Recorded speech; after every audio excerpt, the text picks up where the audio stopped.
So tell us about your career then. As far as photography, you've just been across... Let's start from the beginning. Okay. I started at 16. My father was a great influence in that, with his Voigtlander camera.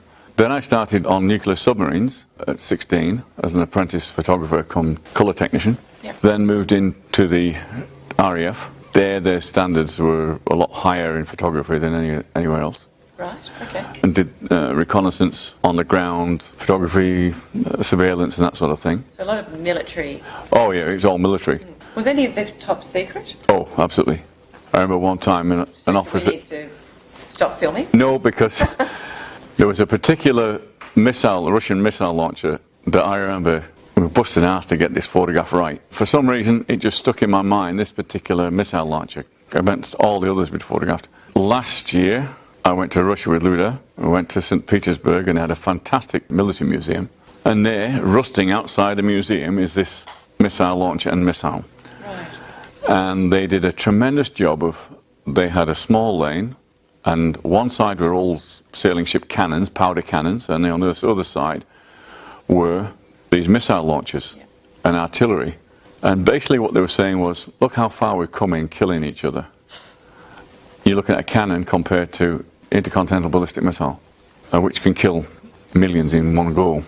So was it a patting on the back? Look how far we've come, how brilliant we are? No, I think it was a case of this was sad. Our technology advanced so much purely because we kill each other. Most stuff we see today is derived from military. But it was quite an eye-opener to see that. Everything we did and the risk you took or whatever to get that photograph. You've got some incredible stories of feats and missions that you've had to accomplish to get images. And... Well, the worst ones are actually photographing the officers' weddings. All right. Okay. You're engaged to do that as well. Yeah, well, that was a high risk. A high-risk beer money, yeah. All right. How long were you in with the RAF? I was in 4 years. And then? Into North Sea diving, because then the government trained you to dive. It was almost as if it was planned. The oil field then was taking off, but they needed divers to do the subsea bit. So what was your role and what are you photographing? It was a construction and NDT diver, which meant you did inspection, but you also built the rig themselves by putting in oil lines and stuff like that. And then once you'd done it, you photographed it, because it was the days before remote control vehicles. And the people who were insuring that section wanted photographs that you'd actually done it. So these days you'd send down some sort of a... Or ROV, basically like a drone underwater. Yeah, of course. Yeah. These things will go down. Now they can go down something like 3,000 metres. It's phenomenal depth, which is well beyond human. Incredible. They're using stereoscopic vision, so the pilot sees in stereo. He has pressure feedback on his control, so he can pick up a cup or half a ton load. Amazing. But this is a wonderful development, though. Oh, yeah. It saved the lives of many divers. I mean, you spent how many years? 10 years deep saturation diving, yeah. And then 30 years in the industry, management and all the rest of it, supervising. What's the life expectancy of someone who's doing deep sea saturation diving?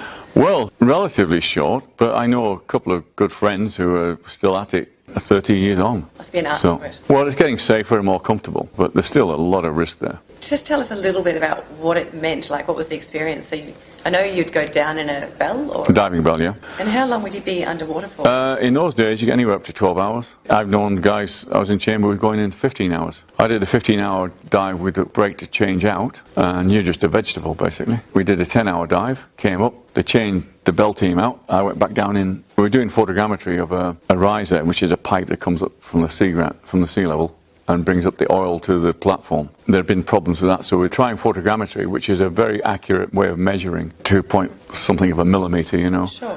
But you have two Hasselblad cameras, the same they used on the moon. From that computer, in those days, it took 2 weeks to suss out these images, which is now, thank God, how many milliseconds. And from that, the geometry, they could measure exactly what bolts were where, what they had to do, without hours of measuring, which is quite inaccurate underwater, because you're there with a tape helmet half full of water and you're trying to measure millimetres. And this would weigh your helmet? That was 11 kilos. Mm-hmm. Yeah, not fun. No. That's why you've got this great big strong neck now.